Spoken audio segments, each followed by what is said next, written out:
అందరికీ నమస్కారం అండి.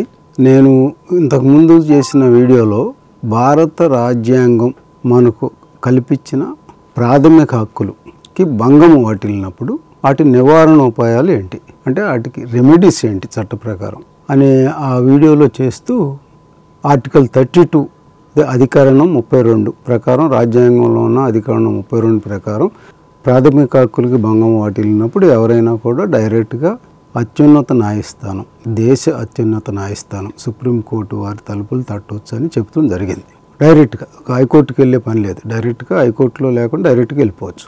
ఆ ఆర్టికల్ 32 కూడా అట్లా వెళ్తాం కూడా ఒక ప్రాథమిక హక్కు.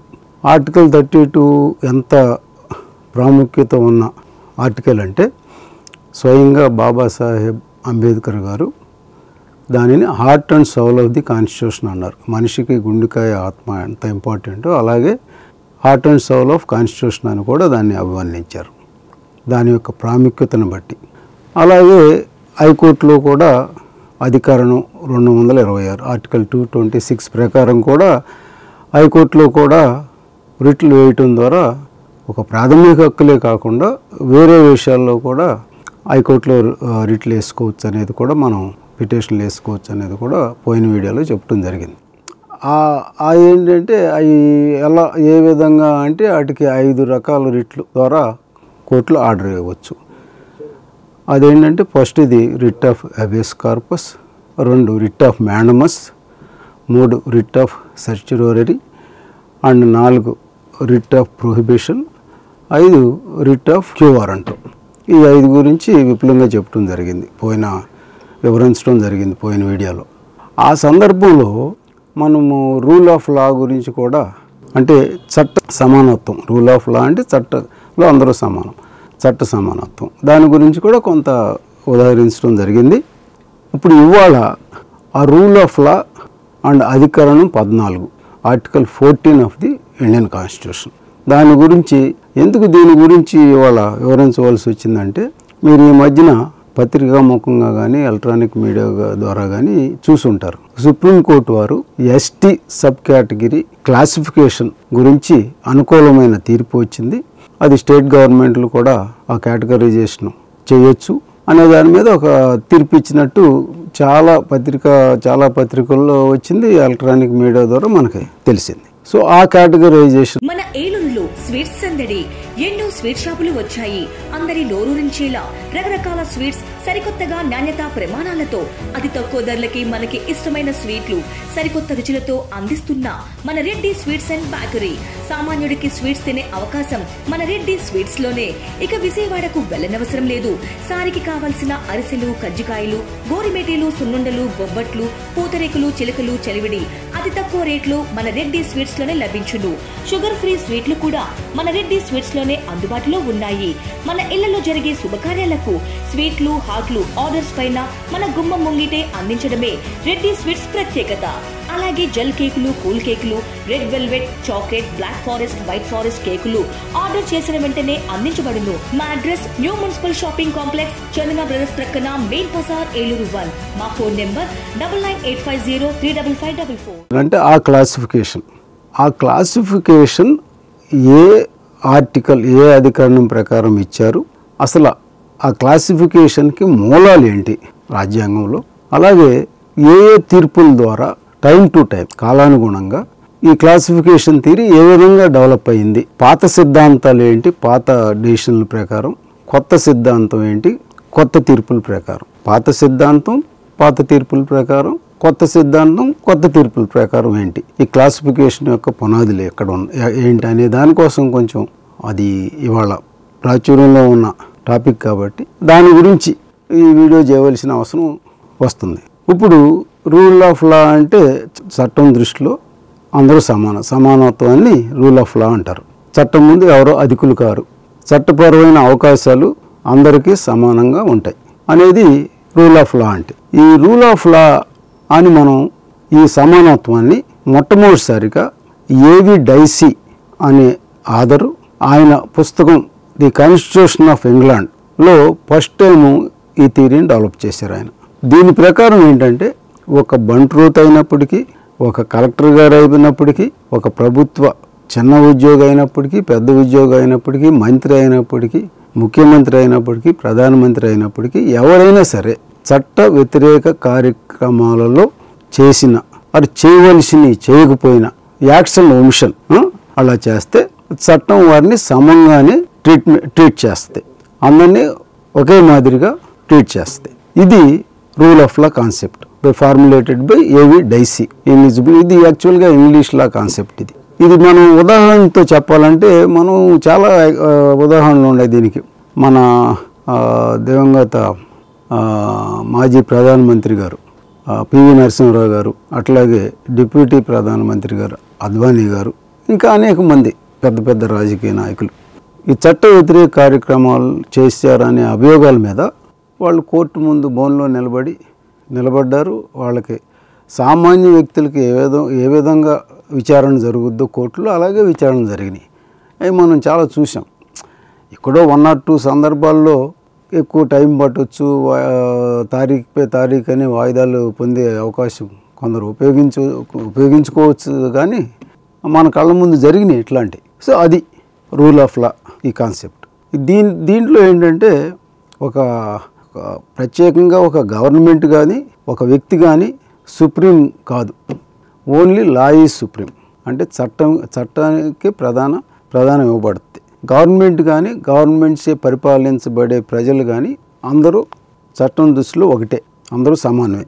ఇప్పుడు ఈ రూల్ ఆఫ్ లా మీకు ఈ సమానత్వం రాజ్యాంగంలో మీకు ఎక్కడ వివరించబడింది అని వస్తే, ఒకటి భారత రాజ్యాంగంలో ప్రియాంబుల్ అంటారు. ప్రియాంబుల్ అంటే భారత రాజ్యాంగానికి ఉపోద్ఘాతం లాంటిది. దాని మీద చాలామంది అది ఒక మిర్రర్ లాంటిది అని అట్లా చాలా ఉంది, వివరణ ఉంది. బట్ మనకి ఏంటంటే ప్రియాంబుల్లో ఉంది. ప్రియాంబుల్లో equality of status and opportunity అనేది దాంట్లో మనం ఇంకో చోట ఎక్కడ ఉంటుంది, article 14 of the constitution. This is the first article regarding equality. Article 14 అంటే దీని అధికరణం 14 అని తెలుగులో అర్థమవుతాకి చెప్పవచ్చు. దీని ప్రకారం ఏంటంటే చట్టం ముందు అందరూ సమానులే. భారత భూభాగ పరిధిలో చట్టం ముందు అందరూ సమానులే. చట్టం నుండి ప్రజలందరికీ సమాన రక్షణ లభిస్తుంది. పౌరులకు ఈ హక్కును ప్రభుత్వం ఏ పౌరునికి నిరాకరించరాదు. State shall not deny to any person equality before law and equal protection of law within the territory of India. ఇది ఆర్టికల్ 14. ఈ ఆర్టికల్ 14లో 2 ఉన్నాయి, 14(1) అండ్ 14(2). సో 14(1)కు సంబంధించి ఈక్వాలిటీ బిఫోర్ లా. దీనికి ఏంటంటే అసమానతల్ని ఇది నిషేధిస్తుంది. Prohibits unequal treatment. అంటే ఇది ప్రతికూల ప్రభావం, అంటే నెగిటివ్ అప్రోచ్. ఇది ఆర్టికల్ 14(1). 14(2) వచ్చేటప్పుడు ఈక్వల్ ప్రొటెక్షన్ ఆఫ్ లా. ఇక్కడ ఏంటంటే one can demand such laws to afford equal treatment. అంటే సానుకూలమైనది ఇది, అంటే పాజిటివ్ అప్రోచ్. అంటే శాసనాలు చట్టాలు చేయమని డిమాండ్ చేయొచ్చు. ఎందుకు? ఈ సమానత్వాన్ని పెంపొందించేందుకు, సమానత్వాన్ని కాపాడేందుకు. So it is a article 14(2) is a positive concept, positive approach. And 14(1) is which prohibits equal treatment is ఇది ప్రతికూల ప్రభావం, అంటే నెగిటివ్ అప్రోచ్. ఈ equality before law is an English law concept. నేను ఆల్రెడీ చెప్పా, Dicey in his book constitution of ఇంగ్లాండ్లో దీని గురించి వివరించారు, ఫస్ట్ టైం వివరించారని. అలాగే ఎవరన్నా చట్ట వ్యతిరేక కార్యక్రమాలు చేసినా, నేరాలు చేసినా, చేయవలసినవి చేయకపోయినా, యాక్ట్స్ ఆర్ ఒమిషన్ చేసినా, ఎంత పెద్దవాళ్ళు అయినప్పటికి కూడా వాళ్ళందరికీ కూడా సామాన్యుల్ని ట్రీట్ చేసినట్టే చట్ట ప్రకారం ట్రీట్ చేస్తారు. వాళ్ళకి చట్ట ప్రకారం ఆ ప్రొసీజర్, ఆ ట్రయల్ అవన్నీ కూడా కోర్టులో అందరూ ఫేస్ చేయవలసిందే. చట్టం తన పని తాను చేసుకెళ్ళిపోద్ది. అక్కడ వ్యక్తి ఎవరనేది ముఖ్యం కాదు, అతను నేరం చేశాడా లేదా. ఒక ముద్దాయి, ఆయన ఒక ముద్దాయిగానే చూస్తారు, ఎంతటి వ్యక్తి అయినా సరే. నేను ఆల్రెడీ చెప్పాను అది.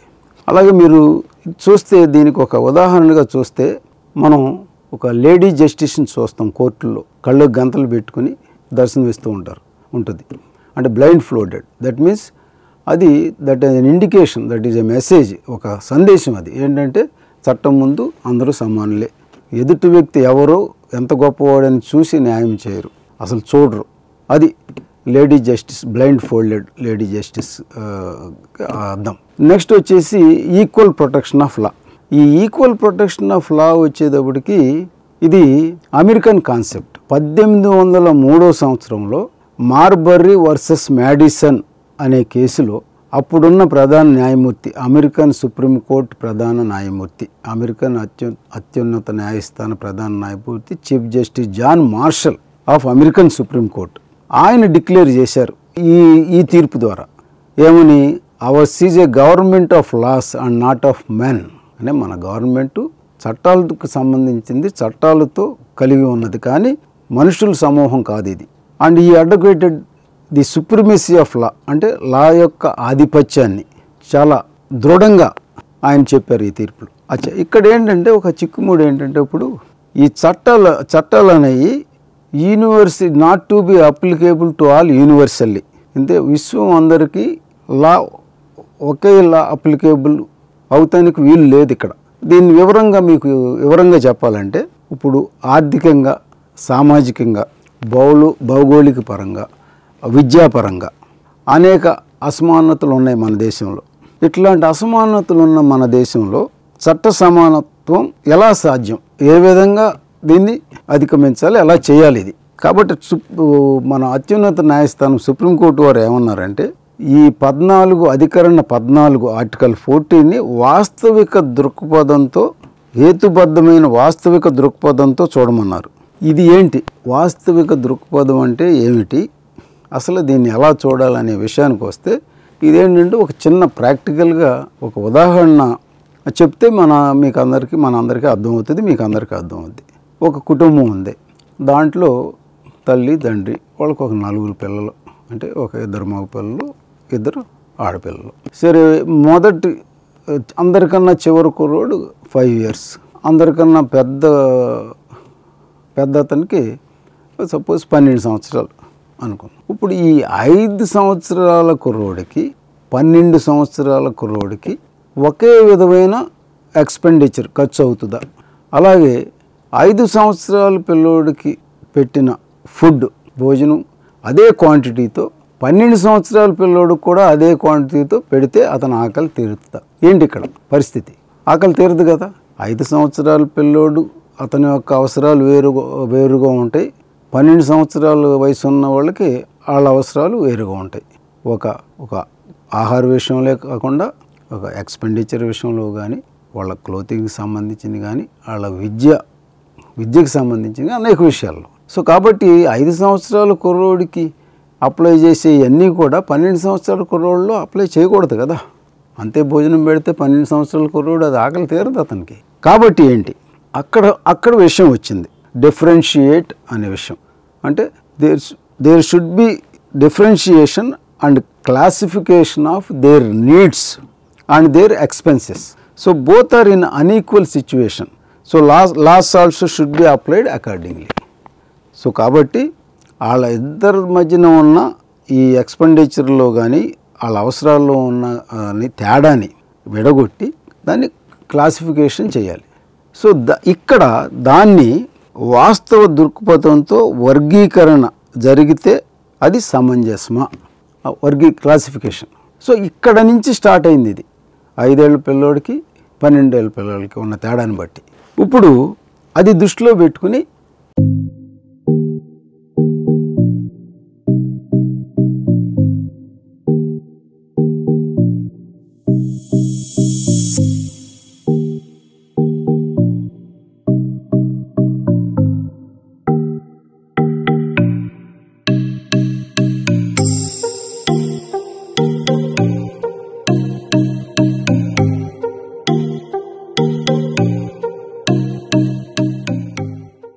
ఇప్పుడు ఈక్వాలిటీ బిఫోర్ లా, ఇది జనరల్ సెన్స్.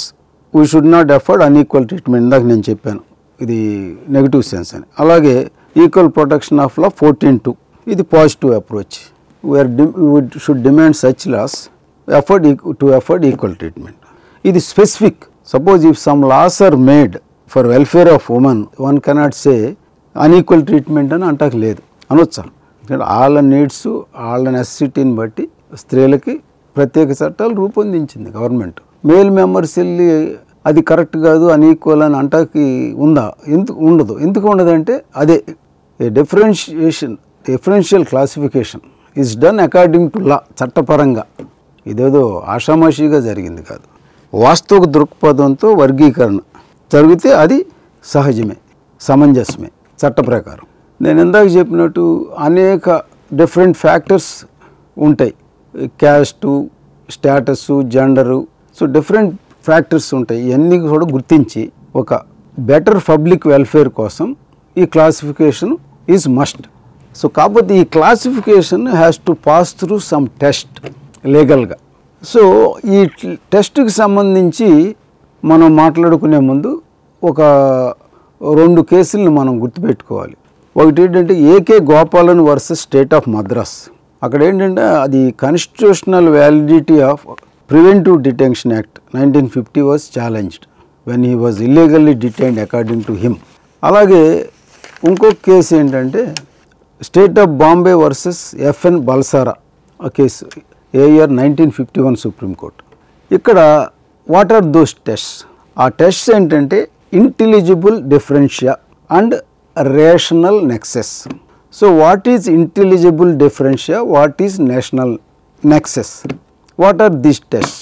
సపోజ్ ఐఏఎస్ ఎగ్జామ్స్లో చాలామంది హాజరవుతూ ఉంటారు. వాళ్ళకి ఎలక్టివ్ సబ్జెక్టులు ఉంటాయి. కొందరు మెడిసిన్ ఇస్తారు, కొందరు సైన్స్ సబ్జెక్ట్ ఇస్తారు, కొందరు ఆర్ట్స్ సబ్జెక్ట్ ఇస్తారు, కొందరు లాకి సంబంధించిన లా సబ్జెక్ట్, అట్లా ఎలక్టివ్ సబ్జెక్టులు ఉంటే దాని ప్రకారం వాళ్ళు క్వశ్చన్ పేపర్స్ ఇవ్వాలి.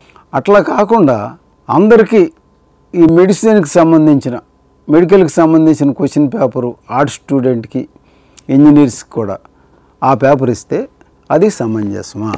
అది సమంజసమా కాదు కదా. అలాగే ఒక స్కూల్లో స్టూడెంట్స్ ఉంటారు, 5th క్లాస్ నుంచి 12th క్లాస్ వరకు స్టూడెంట్స్ ఉంటారు. వాళ్ళకి మ్యాథ్స్ ఎగ్జాము వాళ్ళ యొక్క ఇది ఆ స్టూడెంట్ యొక్క కెపాసిటీ తెలుసుకుంటానికి, అతను తెలివితేటలు గుర్తించడానికి మ్యాథ్స్ టెస్ట్ పెడతారు. ఆ మ్యాథ్స్ సెట్లో ఆ లెక్కల పరీక్షల్లో ఈ 5 నుంచి 12 వరకు చదివే వారందరికీ కూడా ఒకే క్వశ్చన్ పేపర్ ఇస్తారు. 12th స్టాండర్డ్ క్వశ్చన్ పేపర్ అనుకుందాం ఇస్తారు. అది సమంజసం కాదు కదా. ఏది సమంజసం? ఈ ఐఏఎస్ ఎగ్జామ్లో ఎలక్టివ్ సబ్జెక్ట్స్ ఎవరైతే సెలెక్ట్ చేసుకున్నారో వాళ్ళకి దానికి సంబంధించిన క్వశ్చన్ పేపర్లు ఇవ్వాలి. అలాగే ఇక్కడ స్టూడెంట్స్కి 5 నుంచి 12 ఏ క్లాసు వాళ్ళకి ఆ క్వశ్చన్ పేపర్లు ఇవ్వాలి. అంతే కదా.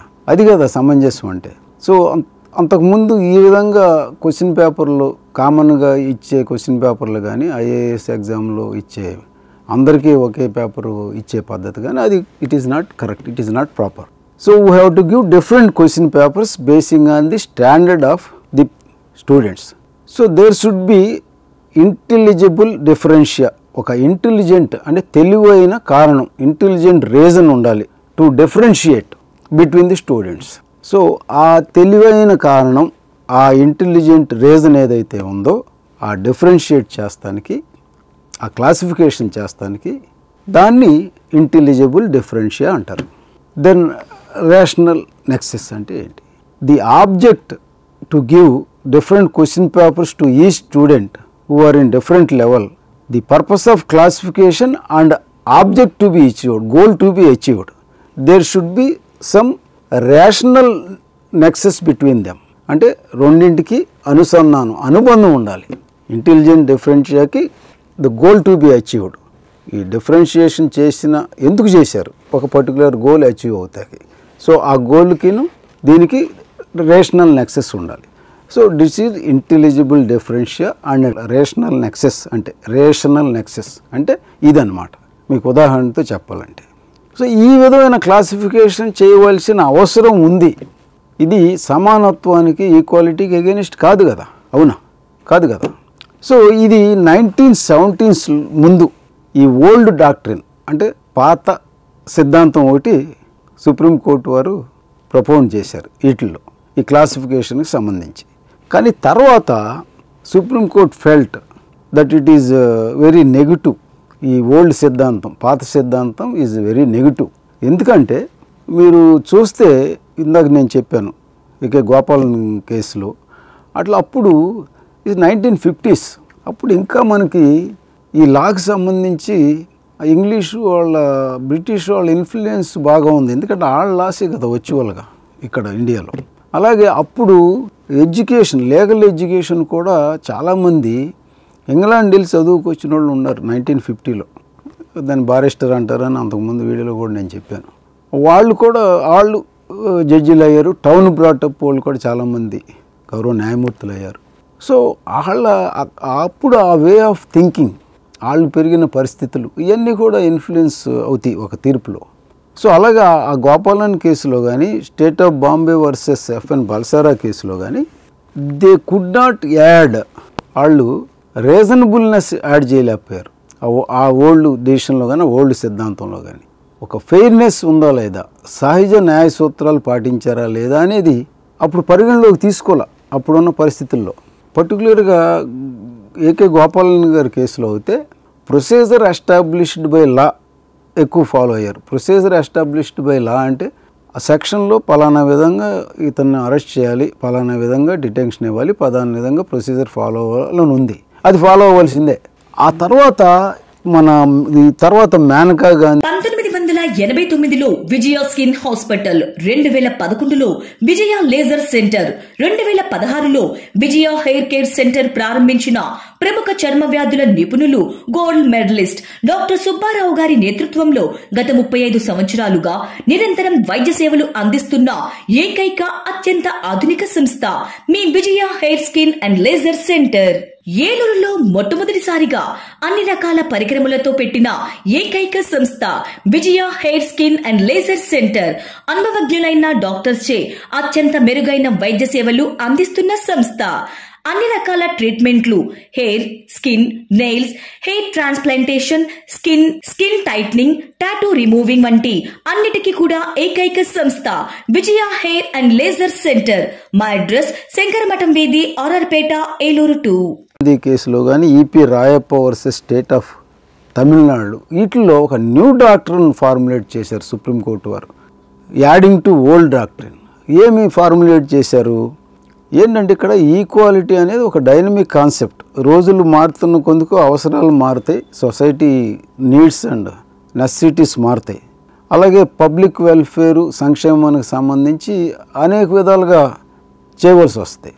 వాటన్నిటినీ దృష్టిలో పెట్టుకుని ఒక డైనమిక్ అండ్ యాక్టివిస్ట్ న్యూ డాక్టర్ని ఫార్ములేట్ చేశారు. ఇక్కడ ఇంకొక విధంగా చెప్పాలంటే ఏంటంటే, ఈ Maneka Gandhi case, EP Royappa case, ఈ కేసులకు వచ్చేటప్పటికి చాలా మార్పులు కూడా జరిగినాయి న్యాయ విభాగంలో. ఇండియన్ జ్యుడిషియరీలో చాలా విలేజ్ బ్యాక్గ్రౌండ్ ఉన్నవాళ్ళు, గ్రాస్ రూట్ లెవెల్లోంచి చదువుకుని కష్టపడి జడ్జిలు అయిన వాళ్ళు చాలామంది వచ్చేసారు. ఫర్ ఎగ్జాంపుల్ జస్టిస్ కృష్ణయ్యర్ గారు ఏమనివ్వండి, చంద్రచూడ్ గారు ఏమనివ్వండి. చంద్రచూడ్ గారు అఫ్కోర్స్ ఆయన టౌన్ బ్రాటప్ అయినప్పటికి కూడా చాలా మేధావులు వచ్చారు. They are more concerned about lifes of the people, downtrodden lifes of the people, వాళ్ళ fundamental rights. So one way of judicial activism, ధర్మాసన చైతన్యం అనేది మొదలైంది ఈ జడ్జిమెంట్ల ద్వారా. ఎప్పుడైతే జ్యుడిషియల్ యాక్టివిజం స్టార్ట్ అయిందో అప్పుడు అబ్బాయి this old doctrine is negative in approach. So we have to add due process of law to the procedure established by law. Due process of law అంటే ఏంటంటే ఫెయిర్నెస్, సహజ న్యాయ సూత్రాలు ఫాలో అవ్వాలి. నువ్వు ఒక వ్యక్తిని అరెస్ట్ చేసినప్పుడు కూడా ఈ సహజ న్యాయ సూత్రాలు తప్పకుండా ఫాలో అవ్వాలి. కొన్ని గైడ్ లైన్స్ ఉంటాయి ఆ అరెస్ట్కి, అవన్నీ కూడా తప్పకుండా ఫాలో అవ్వాల్సిందే. ఏదో బండతనంగా అరెస్ట్ చేసేసి అతను ఎటు పడితే అట్ట చేస్తానికి లా ఒప్పుకోదు. ఆ అక్యూజ్డ్ కొన్ని రైట్స్ ఉంటాయి, వాటిని కూడా మనం రెస్పెక్ట్ చేయాలి, గౌరవించాలి. So as for new doctrine వాళ్ళు ఏం ప్రొఫౌండ్ చేశారంటే, law will include principles of natural justice as held in Maneka Gandhi case. అలాగే court further held arbitrariness should be striked out. Arbitrariness అంటే పక్షపాత ధోరణి, లేకపోతే ఒకవైపునే ఇస్తాం. అలాగే capriciousness, there should be striked out. Where there is arbitrariness there is no equality. And article 14 should ensure fairness and equality. So ఈ రీజనబుల్నెస్ని add చేశారు ఈ కొత్త సిద్ధాంతంలో, ఈ న్యూ డాక్టరీన్లో. అండ్ ఇందాక నేను చెప్పినట్టుగా ఈ న్యూ డాక్టరీన్ ఏంటంటే ఆర్బిట్రేరీనెస్ అండ్ టార్గెట్ చేస్తుంది, it supports reasonableness. Anything is arbitrary, it is opposite to equality. ఇది ఎట్లా ఇప్పుడు మనం చాలా రిట్లలో పిటిషన్లు వేస్తూ ఉంటాం, హైకోర్టులో కానీ ఈవెన్ లోవర్ కోర్టులో కూడా గవర్నమెంట్ మీద వేసేటప్పుడు ఈ నార్మల్గా వాడతాం మనం, ఇట్ ఈజ్ ఆర్బిట్రరీ క్యాప్రిసియస్ అని. దాని అర్థం ఏంటి? ఇదే, where there is arbitrariness there is it is oppose to equality, oppose to article 14. ఇది రాను ఈ కాన్సెప్ట్, ఈ extension of this concept has created a golden triangle ఒక between article 14, 19 and 21 was developed.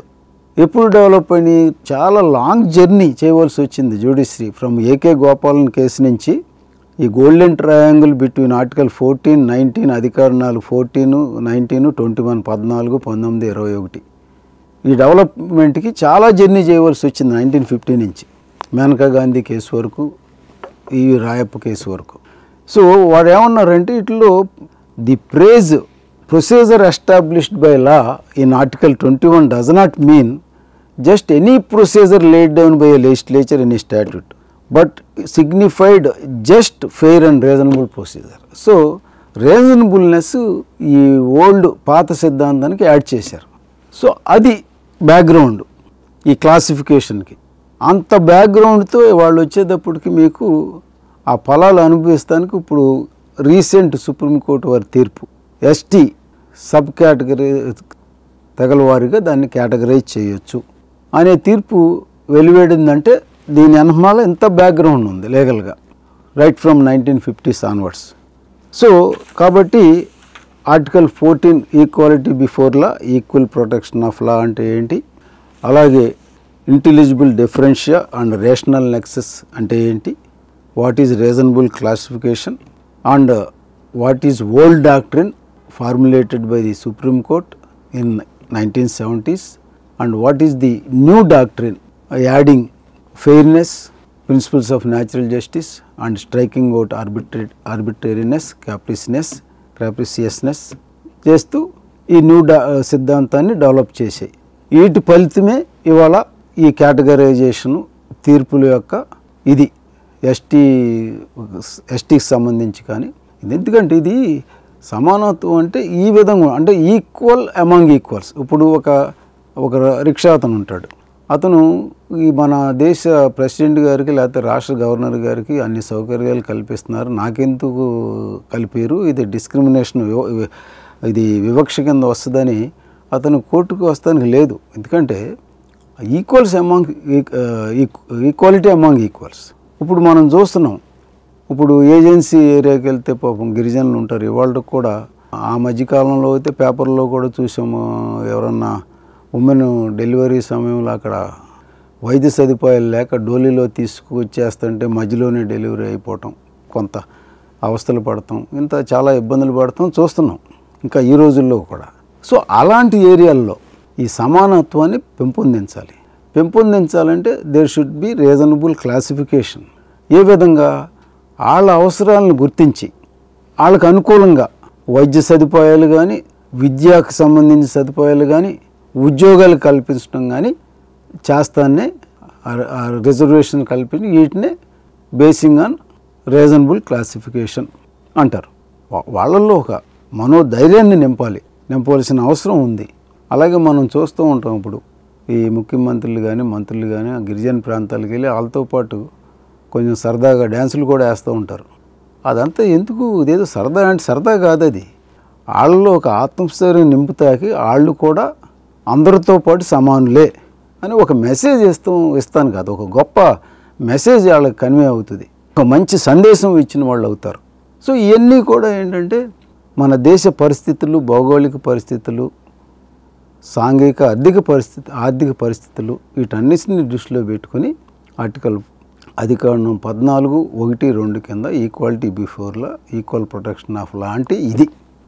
దాన్ని మనందరం ప్రజలందరూ కాపాడుకోవాలి. ఏదన్నా భంగం వాటిల్లినప్పుడు కోర్టులకు వెళ్తాం ద్వారా కానీ, ఒక పబ్లిక్ ఆర్గనైజేషన్ ద్వారా కానీ అది equality before law, equal protection of law అందనప్పుడు ఆర్టికల్ 32 ద్వారా డైరెక్ట్గా సుప్రీంకోర్టుకి వెళ్తాం కానీ, 26 ద్వారా హైకోర్టుకి పిటిషన్ వేస్తాం ద్వారా కానీ కాపాడుకోవాల్సిన బాధ్యత ప్రజలది.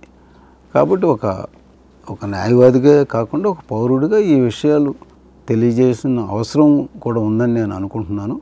పర్టికులర్గా ఈ మధ్యన సుప్రీంకోర్టు వారు ఈ కేటగరైజేషను, క్లాసిఫికేషను, ఎస్టీ సబ్ కేటగిరీస్ మీద ఇచ్చిన తీర్పు మనము ఈ ప్రింట్ మీడియా కానీ ఎలక్ట్రానిక్ మీడియాలో కానీ మనం చూసాం. సో ఇంత బ్యాక్గ్రౌండ్ ఇంతలా డెవలప్ అయింది, దీని కింద డెవలప్ అవ్వబట్టి వాళ్ళది సాధ్యమైంది.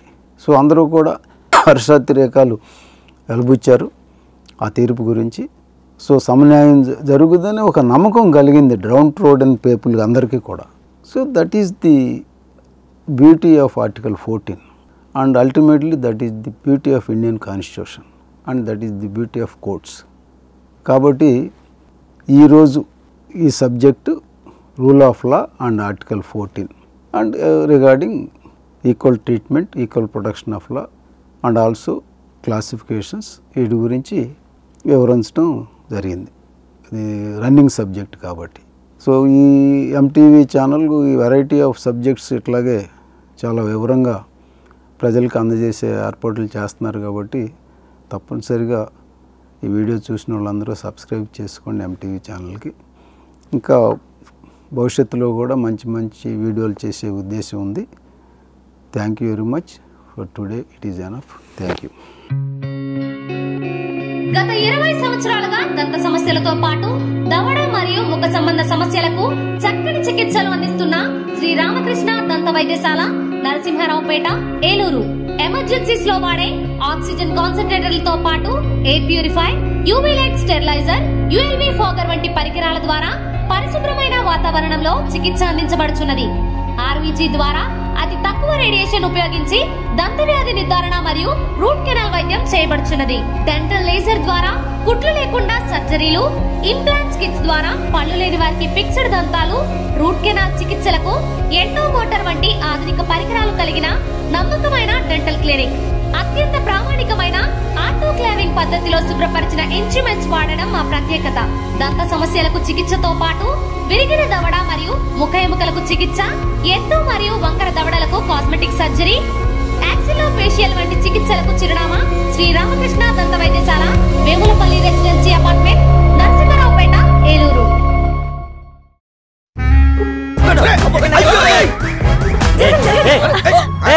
ఏంది మామ, ఒక సీటు కూడా ఖాళీ లేదు. వీళ్ళందరినీ మాయం చేసి మ్యాజిక్ ఉంటే బాగున్నావు. నా దగ్గర కేజీ మ్యాజిక్ ఉంది. జీవి మాల్ లో ఆషాఢం కేజీ సేల్. జీవి మాల్ ఆషాఢంలో కేజీ సేల్ అంట. మహిళలకు షాపింగ్ తో మగాళ్ళకి సీట్లు ఫ్రీ అయినరా. ఏమండి, జీవి మాల్కి వచ్చేయండి షాపింగ్ బ్యాగులు మోయడానికి. జీవి మాల్ చలో చలో కిలో కిలో.